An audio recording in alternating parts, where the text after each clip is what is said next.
16세기 초의 유럽에서 종교 개혁 운동이 시작되었습니다. 심각하게 부패한 카톨릭에 저항해서 성경으로 돌아가자는 운동이었습니다. 그리고 16세기 후반에 청교도들이 그 개혁신앙을 이어받아 개혁운동을 이어갔습니다. 그때 영국 국교회가 정권과 야합해서 청교도들을 핍박했습니다. 박해했습니다. 청교도 신학자들, 목회자들, 성도들 수없이 죽였습니다. 그래서 박해를 받던 청교도들 가운데 102명이 신앙의 자유를 찾아서 1620년 12월 26일에 메이플라워호라고 하는 배를 타고 콜럼부스가 발견한 아메리카 신대륙으로 건너오게 되었습니다. 그들은 질병과 추위와 인디안의 위협 속에서 농사를 지었어요.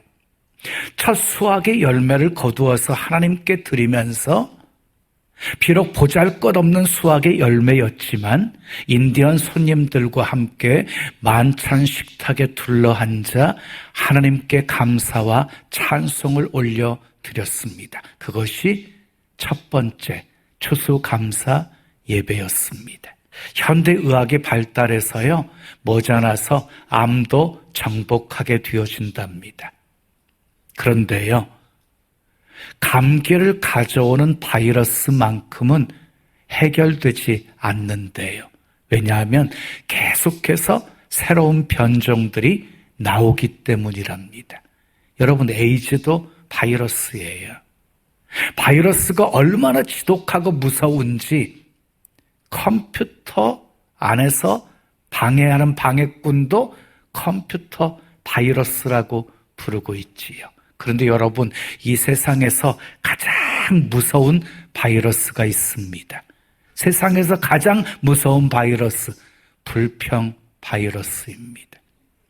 불평 바이러스가 들어오면 개인의 삶뿐만 아니라 단체도 기업도 교회도 망하게 되어집니다. 이스라엘 백성들 보십시오.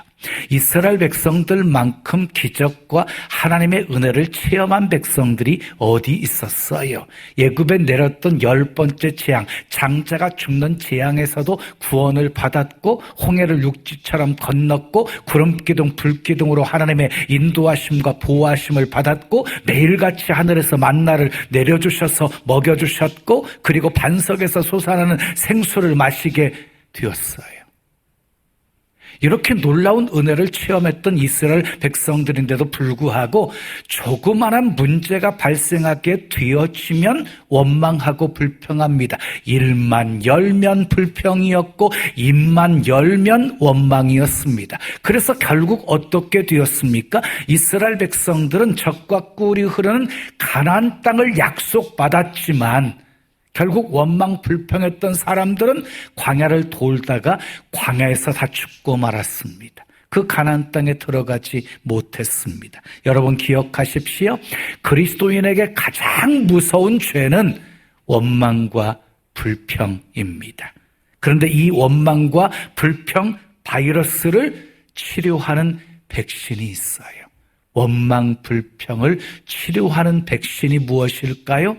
감사입니다. 감사. 여러분, 기도에서 응답받는 거 쉬운 일이 아니지요. 근데 응답받는 것보다 더 어려운 일이 있어요. 감사하는 거예요. 감사하는 거. 누가복음 17장에 보면 10명의 납병 환자 이야기가 소개되어지거든요. 10병의 납병 환자는요, 믿음이 다 좋았던 사람이었어요. 예수님께 나왔습니다. 함께 부르셨습니다. 그리고요, 믿음을 보여드렸습니다. 그리고 깨끗이 납병을 고침받았습니다. 그런데 그 중에서 예수님께 돌아와서 감사한 사람은 한 사람밖에 없었습니다. 그것도 사마리아 사람이었습니다. 사마리아 사람은 감사함으로 위대한 사람이 되었습니다. 감사하러 온 사마리아 사람을 향해서 예수님께서 이렇게 말씀하십니다. 일어나 가라. 내 믿음이 너를 구원하였느니라.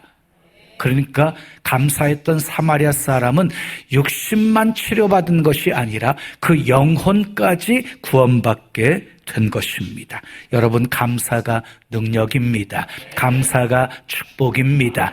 그래서 시편 50편 23절에 감사로 제사를 드리는 자가 나를 영화롭게 하나니, 감사로 제사를 드리는 자가 나를 영화롭게 하나니 그 행위를 옳게 하는 자에게 내가 하나님의 구원을 보이리라 하고 말씀하셨습니다. 여러분들은 9명에 속하십니까? 아니면 1명에 속하십니까? 감사는 하나님의 뜻이고 하나님의 명령입니다. 여러분들이 너무너무 잘 아시는 말씀이죠. 범사에 감사하라, 이는 그리스도 예수 안에서 너희에게 향하신 하나님의 뜻이니라.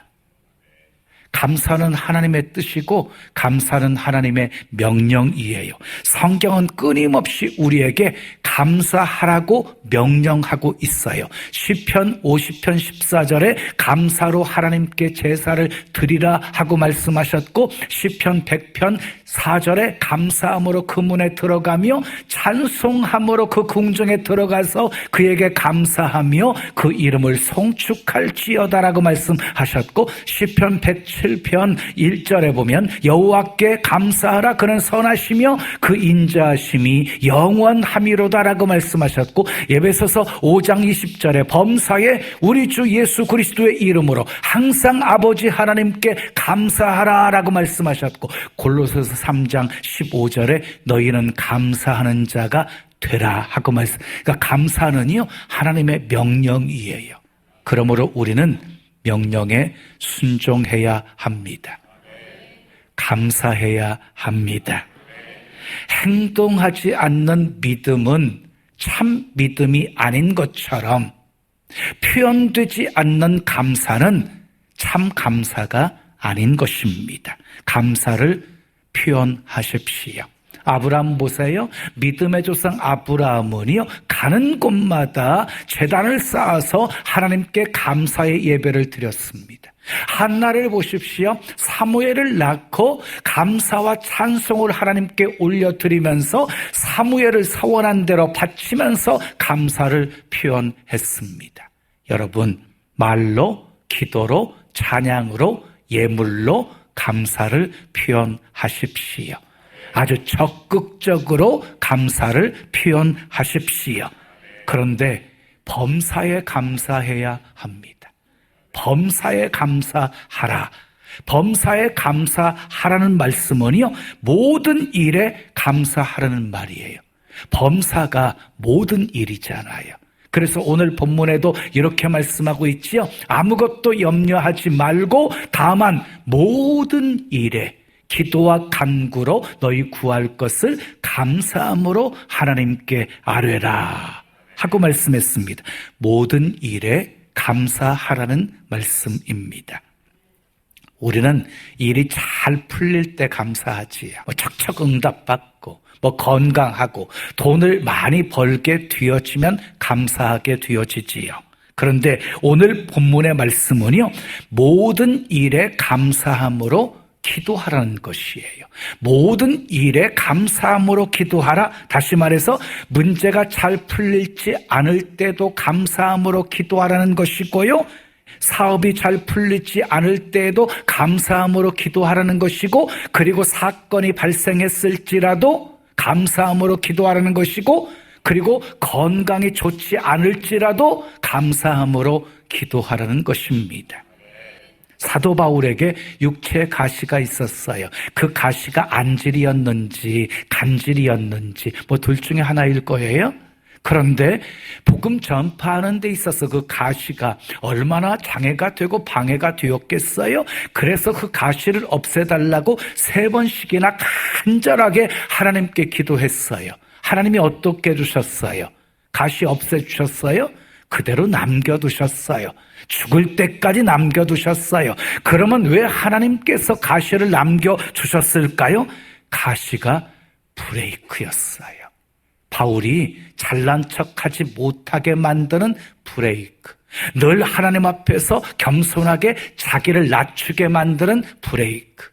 항상 하나님만 의지하게 만드는 브레이크였어요. 그래서 사도 바울은 가시 때문에 끝까지 타락하지 않고 겸손하게 하나님께서 맡겨주신 사명을 완전하게 감당할 수 있었던 것입니다. 그래서 바울은요, 오히려 가시를 감사하고 있습니다. 사랑하는 여러분, 여러분의 가시는 무엇입니까? 그 가시 때문에 혹시 감사해 본 적이 있으십니까? 가시 때문에 감사해 본 적이 있으신 분들은 정말로 성숙한 신앙인이라고 말할 수 있습니다. 왜냐하면 대부분의 사람들은 가시 때문에 원망하고 불평하면서 살고 있기 때문입니다. 여러분, 질병이 있으십니까? 후유증에 시달리십니까? 문제가 있으십니까? 그것 때문에 눈물을 흘리고 계십니까? 울지 마세요. 울지 마세요. 울어도 소용없어요. 더 단단해지십시오. 아멘. 바울에게 주셨던 응답은요, 내 은혜가 내게 족하도다였어요. 내 은혜가 내게 족하도다. 이 말은 무슨 말이에요? 가시를 없애주시는 것이 아니라 그대로 남겨두시겠다는 그런 응답이었어요. 그럼에도 불구하고 사도 바울은요, 오히려 기뻐하고 감사했습니다. 우리도 사도 바울처럼 그렇게 반응할 수 있을 정도로 단단해지셔야 합니다. 여러분, 성숙한 그리스도인과 비성숙한 그리스도인의 차이가 무엇일까요? 성숙한 그리스도인들은 감사가 넘치고요, 비성숙한 그리스도인들은요, 원망 불평이 넘칩니다. 입만 열면 원망하고 불평하는 사람들 가까이 하지 마십시오. 입만 열면 감사가 쏟아지는 사람들 가까이 하십시오. 사람은 어쩔 수 없이 영향을 받는 존재이기 때문이에요. 오늘 본문 6절, 7절은 이렇게 말씀합니다. 함께 읽어요. 시작. 아무것도 염려하지 말고 다만 모든 일에 기도와 간구로 너희 구할 것을 감사함으로 하나님께 아뢰라. 그리하면 모든 지각에 뛰어난 하나님의 평강이 그리스도 예수 안에서 너희 마음과 생각을 지키시리라. 아무것도 염려하지 말라는 이 말씀은 현재 명령형이에요. 현재 명령형으로 염려를 중단하라는 말씀이에요. 염려를 중단하라. 그리고요, 감사함으로 기도하라 하고 말씀하고 있습니다. 여러분, 여기에 염려에서 해방될 수 있는 비결이 숨겨져 있습니다. 감사하는 것입니다. 감사하면 염려에서 해방될 수 있습니다. 감사할 때 하나님께서 평강으로 우리 마음과 생각을 지켜주시기 때문입니다. 하나님의 평강은 인간의 노력으로 얻어지는 것도 아니고 인간 스스로가 만들 수 있는 것도 아닙니다. 기도하는 자에게 주시는 하나님의 선물입니다. 하나님의 평강이 여러분 안에 가득하기를 축복합니다. 사람들이 왜 염려합니까? 미래의 불확실성 때문이에요. 앞으로 어떻게 되어질지를 모르기 때문에 염려하는 것이에요. 여러분 기억하십시오. 염려와 걱정은요, 불신앙이에요. 불신앙. 하나님이 너무너무 싫어하시는 것이에요. 예수님께서 말씀하셨습니다. 내일 일을 위하여 염려하지 말라. 내일 일은 내일이 염려할 것이요, 한날의 괴로움은 그날로 족하니라. 내일 일을 염려하지 마십시오. 내일 일을 우리는 알 수 없지만 하나님은 다 알고 계십니다. 왜요? 하나님은 모든 것 다 계획하시고 우리의 삶을 인도하고 계시기 때문입니다. 그러므로 하나님을 신뢰한다면, 우리가 하나님을 신뢰한다면 어떤 상황 속에서도 모든 일에 감사함으로 기도할 수 있는 것입니다. 그러면 왜 모든 일에 감사해야 할까요? 첫째, 따라하겠습니다. 에베네셀의 은혜 때문입니다. 때로는 밤에 잠이 오지 않아서 힘들어할 때가 있으시지요.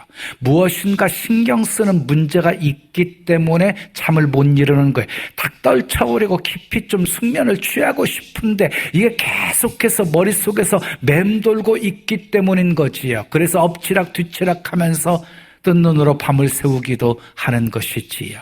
여러분, 그럴 때 한번 이렇게 해보십시오. 염려를 감사로 바꾸어 보십시오. 염려를 감사로. 그리고 어두운 생각을 밝은 생각으로 바꾸어 보십시오. 하나님은 지금까지 우리 목숨을 지켜주셨습니다. 아멘. 필요한 양식을 공급해 주셨습니다. 건강도 지켜주셨습니다. 입을 옷도 주셨습니다. 그러므로 무엇을 먹을까 마실까 입을까 염려하지 마십시오. 지금까지 베풀어 주신 하나님의 은혜를 생각해 보십시오. 받은 복을 세어 보면 모든 일에 감사할 수 있습니다. 뒤를 돌아보면 하나님의 손길이 미치지 않은 적이 한 번도 없었습니다. 에벤에셀, 여기까지 도와주신 하나님의 은혜를 생각하며 모든 일에 감사할 수 있기를 축복합니다. 자, 두 번째 따라해요. 임마누엘의 은혜 때문입니다. 우리는 하나님의 자녀입니다. 아멘. 하나님은 우리의 아버지이십니다. 하나님은 결코 우리를 혼자 내버려 두시지 않으십니다. 늘 우리와 임마누엘로 함께 하십니다. 우리를 눈동자같이 지켜주시고 보호해 주십니다.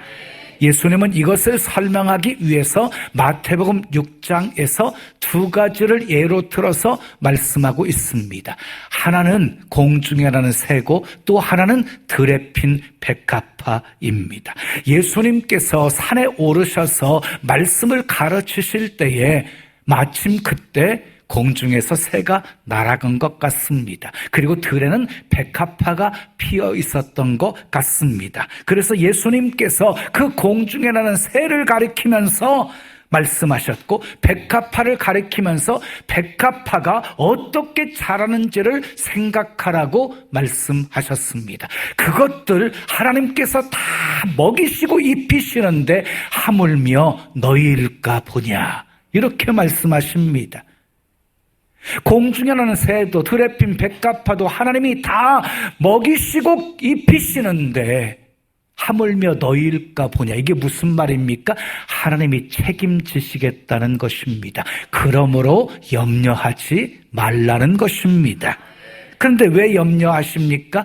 믿음이 작기 때문입니다. 하나님을 온전히 신뢰하지 못하기 때문입니다. 성경에 보시면은요, 여호와께서 졸지도 아니하시고 주무시지도 아니하시고 너를 지키신다라고 말씀하고 계시고요, 낮에 해와 밤의 달이 너를 상치 못하게 지키신다고 말씀하고 있습니다. 그러므로 내 염려를 맡기라, 내 행사를 맡기라, 내 길을 맡기라 하고 주님이 말씀하십니다. 예수님께서 또 이렇게 말씀하셨습니다. 수고하고 무거운 짐진 자들아 다 내게로 오라, 내가 너희로 쉬게 하리라. 그러므로 여러분의 짐을 예수님께 다 맡기십시오. 믿음과 염려는 반비례해요. 믿음이 깊으면 염려는 얕아지고 반대로 믿음이 얕으면 염려가 깊어지게 되는 거예요. 그리고요, 믿음과 감사는 정비례하는 거예요. 믿음이 커지면 감사도 커지고 믿음이 작아지면 감사도 작아지게 되어지는 것이에요. 여러분들의 마음에 감사가 부족하십니까? 세상 염려로 가득 차 있으십니까? 한마디로 믿음이 부족하기 때문입니다. 아멘 합시다. 하나님은 우리와 함께 하십니다. 해결해 주십니다. 치료해 주십니다. 임마누엘, 늘 나와 함께 하시는 주님을 믿고 모든 일에 감사하며 기도할 수 있기를 축복합니다. 세 번째 마지막 따라해요. 여호와 이레의 은혜 때문입니다. 에베네셀의 하나님은 지금까지 우리를 도와주셨습니다. 임마누엘의 하나님은 지금도 우리와 함께하고 계십니다. 여호와 이레의 하나님은 지금까지 우리의 필요를 다 채워주셨고 앞으로 우리가 필요한 모든 것도 채워주시기 위해서 미리 다 예비해 놓으시고 준비해 놓으시고 우리를 가장 복된 길로 인도해 주시는 분이십니다. 믿으시면 크게 아멘 하십시오. 인간의 생사화복을 주관하시는 분은 우리 하나님이십니다. 모든 것을 다스리시고 섭리하시는 분도 우리 하나님이십니다. 우리의 앞날은 하나님 손안에 있습니다. 세상 사람들은 이 사실을 알지 못합니다. 그래서 불확실한 미래 때문에 걱정하고 염려하는 것입니다. 그러나 우리는 하나님께서 선한 목자가 되셔서 푸른 초장으로 쉴만한 물가로 인도해 주실 것을 믿습니다. 일어난 사건은 있지만 모든 것 합력해서 선을 이루어 주실 것을 믿습니다. 하나님이 우리가 필요한 모든 것 다 준비하시고 예비해 놓으신 것을 믿습니다. 그래서 우리는 염려 대신 감사하며 살 수 있는 것입니다. 옛날 이스라엘에 아키바라고 하는 아주 유명한 유태인 스승이 있었습니다. 어느 날 그가 먼 길을 가게 되었어요. 그는 모세의 책과 그리고 책을 읽을 수 있는 등잔과 그리고 새벽을 깨워주는 수탉을 가지고 나귀를 타고 움직이기 시작했습니다. 자, 날이 저물어서 한 마을에 들어가서 잠자기를 청했는데 모두가 다 거절했습니다. 그러나 그는 감사했습니다. 하나님은 좋으신 분이야. 다 잘 되게 해 주실 거야. 그는 마을 어귀에서 잠을 잤어요. 근데 밖에서 잠을 자려고 하다 보니까 잠이 잘 오지 않아서 모세 책을 읽으려고 등잔에 불을 켰어요. 근데 갑자기 바람이 불어와가지고 불이 꺼져버리고 말았어요. 그러나 그는 감사했어요. 하나님은 좋으신 분이야. 다 잘 되게 해 주실 거야. 자, 그리고 다시 잠을 자는데요. 여우가 우는 바람에 나귀가 놀래가지고 도망가 버렸어요. 나귀가 도망가니까 수탉도 놀라가지고 날아가 버렸어요. 이제 모세 책밖에 남지 않았어요. 그러나 그는 감사했어요. 하나님은 좋으신 분이야. 다 잘 되게 해 주실 거야. 날이 새자 그는 마을에 들어갔어요. 그런데 마을 사람들이 다 죽어 있었어요. 그날 밤에 강도떼가 덮친 거예요. 그 사람만 홀로 살아남게 되었던 거예요. 만약에 등잔불이 꺼지지 않고 켜져 있었다면 어떻게 되었을까요? 만약에 나귀와 수탉이 막 큰 소리를 질렀다고 한다면 어떻게 되었을까요? 옆에 계신 분들에게 이렇게 인사하십시다. 하나님은 좋으신 분이십니다. 다 잘 되게 해 주실 겁니다. 하나님은 어떤 상황 속에서도 합력하여 선을 이루시는 분, 좋게 하시는 분이십니다. 사랑하는 여러분, 우리에게는 에베네셀의 은혜가 있습니다. 임마누엘의 은혜가 있습니다. 여호와 이레의 은혜가 있습니다. 그러므로 우리는 모든 일에 감사해야 합니다. 자, 사자굴에 던져질 것을 알면서도 감사했던 다니엘을 보십시오. 사자굴에 던져 넣어졌으나 몸 하나 상하지 않게끔 하나님이 보호해 주셨습니다. 오히려 그를 해하려고 했던 사람들이 사자굴에 던져 넣어져서 사자밥이 돼버리고 말았습니다. 이 일로 인해서 다니엘은 바벨론 도에서 더욱 높임을 받게 되었습니다. 더 잘되게 해 주셨습니다. 이런 은총과 축복이 모든 일에 감사하는 여러분의 삶에도 풍성히 나타나기를 예수님의 이름으로 축원합니다.